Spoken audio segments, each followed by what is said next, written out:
Hello mga ka-fur lovers, in this episode po, ang ating main topic is paano malalaman kung pure breed ba ang inyong nabiling Maltese. So Maltese ang topic natin sa ngayon. So, meron ako ngayon ditong dalawang klase. Isang pure breed Maltese at isang not so pure kasi mixed breed po siya ng Maltese. Pero almost the same po. Pero this is for both is pure breed Maltese. Kanya naman po Ayan, kung paano pong malaman. Ito po.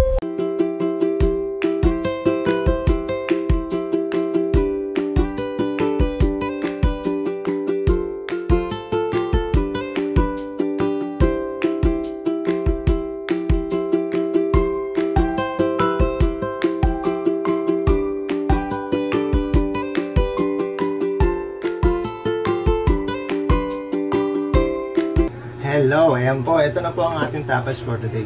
Ang ating topics paano ma-determine kung inyong Maltese o inyong napupuso ang Maltese puppy or nabiling Maltese puppy isang purong Maltese or not. So, ayan. Ito po. Nakita nyo naman. Tingnan nyo po, puro ito. Ito po si Cash. So, si Cash po ito. So, sa looks, so makikita nyo at ang kulay niya is almost the same.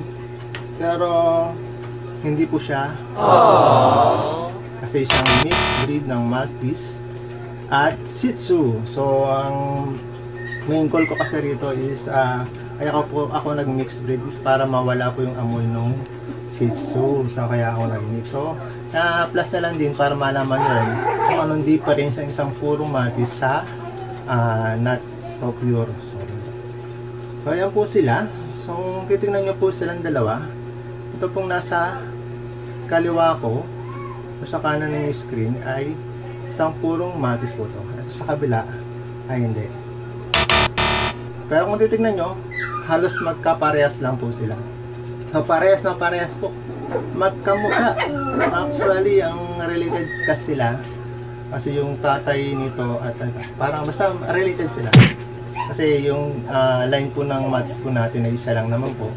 Ito po isa puro. Although, ito po kasing si Penelope is meron lang siyang konting dark sa tenga niya. Pero kung susuriin nyo po yung pinaka-root tip ng pinaka-ano niya is white po yan. So paglaki meron kasi rin ako mga gatong breed. Paglaki is okay naman po. Katulad nung si Fluffy the Maltese, kung titingnan nyo po, search nyo po sa Facebook account niya. Yun po, ang tenga nyo po before is ganito rin. Din ngayon puting-puti na siya. Tapos meron siyang spot sa ilong na puti. Pero nawala na din po yun. Ayan na, yan po. Lahat po kasi sila, ang Maltese kasi is characteristic, napaka-playful po niyan. So playful din to. So, almost the same po talaga kung i-mix talaga kung actually kung i-declare ko itong Maltese, mabibili po ito ng Maltese. Pero hindi, syempre, mix po siya ng aming Shih Tzu. So, ito po ang puro na binibenta namin. So, sino ito? Ito si Frodo. So, number 1. So, number 1, sa kulay. Syempre sa color.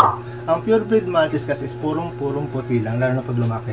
Although this kind kasi meron tayong exception kasi pag puppy po talaga sometimes meron talaga silang mga lemon colors na lumalabas. Kadalasan sa tenga. Ayan.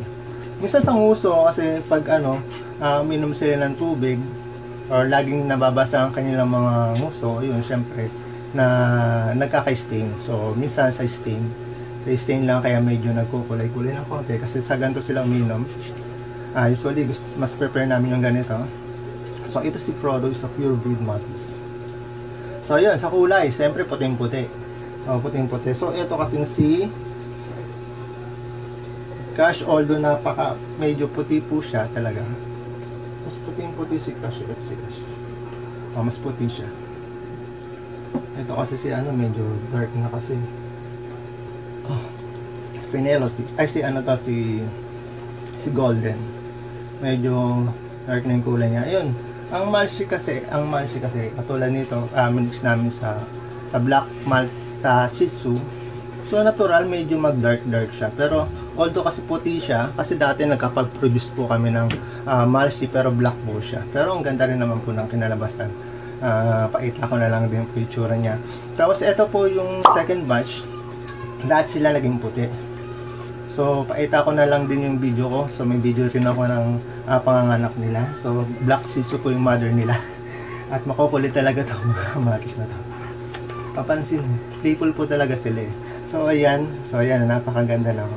Ito po, number 1 yung kulay. So number 2, tumitingin po ako sa tenga po nila. Sa ear. So syempre sa ear, kasi syempre mga ibang mix, pagtayo, pwedeng Yorkshire, pwedeng Pomeranians, gano'n. So ganito, Shih Tzu, so baksak naman siya. Ang kakaibahan lang po nila, pansin mo, ang tenga po ng Malshi, ito lang ang pinakaiba nito. So merong mas mahaba, meron kasing ito hindi gaano nga mahaba eh. Ito ako yung mas mahabang tenga. Kasi hindi siya mapunter. Ito. Ito si Happy. So medyo mahaba po talaga yung tenga niya. Mahaba po talaga ang tenga. Yon. Number 2, sa tenga ako tumitingin. Tenga. Mas mahaba ang tenga. Compare natin kay Maltese talaga. Ito si Maltese. Ang Penelope. Ayan. Ito. Ang purebred Maltese is napaka-iksi. Miksi lang yung tenga niya. Hindi siya ganun kahaba. Pansin nyo, maliksi. Maiksi lang talaga. Maiksi lang ang tenga niya. Ayan. Maiksi ang tenga niya. Hindi siya ganun kahaba. Unlike sa Shih Tzu or any breed, mahaba po ang tenga. So, number 2 po yun ha. Sa tenga. Sa tenga po tayo titingin. So, number 3 naman, actually magkaparehas talaga kasi yung mata nila. Kasi halos parehas kasi. O, tingnan nyo po. Ang mata po ng purebred Maltese below. Tapos may hilo po sila sa pinaka dito. May hilo sila pinaka mata nila. Kasi parehas din kasi to. Meron din po kasi sila. Oh. Hindi ko pa rin ma-distinguish. Pero yun. Isa rin po sa batayan din ng pag-determine kung purebred yung Maltese sa mata nila. Yun nga po. Meron po silang hilo sa loob. Paikot. Yan. Ayan na. Yan. So yan na. Pangalawa sa mata. So pangatlo siguro is yung sa binti. Sa binti nila. So ang Maltese po namin. So hindi ko pa nila lahat kasi ang Maltese po namin, hindi ko sure kasi sabi nila meron daw maiksi lang yung binti. Pero based on siguro sa research na lang din to sa akin, para sa akin kasi ang Maltese po is mahaba po yung binti. Ayan po. Mahaba po yung binti. Mahaba. Unlike po kay sa mixed breed. So ito ka lang ito. Ayan o. Medyo maiksi. Compare natin.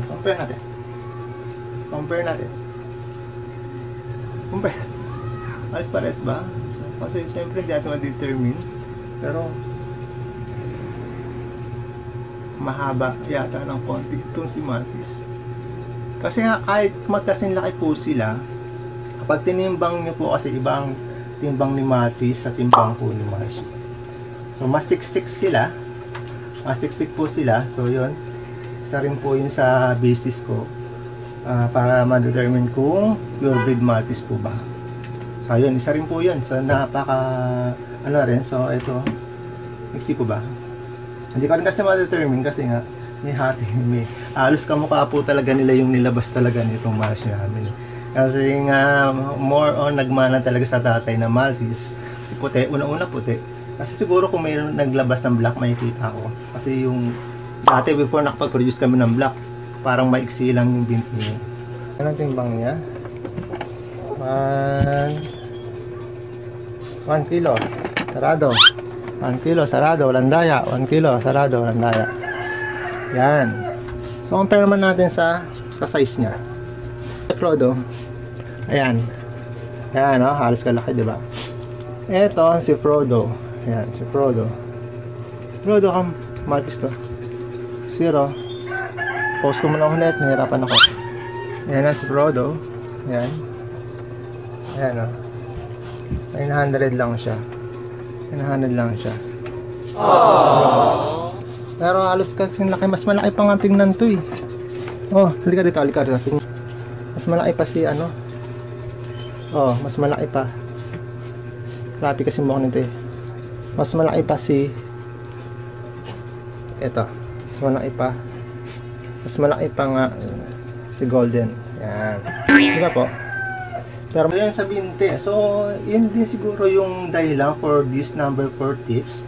Kasi number 4 tips nga yung sa weight nila. So, kung titimbangin mo, almost ang mga Maltese po kasi average weight nila is 4 kilos na po yung pinakamabigat. Pinakamalaki ko is 4 kilos, si Waki. So, 4 kilos siya kasi yun ang pinakamalaking Maltese na na-produce ko. Siguro 4 kilos. Unlike sa mga Malsi kasi, sa mga Malsi, meron akong iniwan si Mikmik nga is nasa 5 kilos po siya. So ganoon, halos mas malaki nga tignan po si Waki pero ang timbang niya is nasa 5 kilos. Mas mabigat po talaga yung ang ano nila. Mas mabigat po ang mga ibang breed kasi Maltese nga is magaan lang.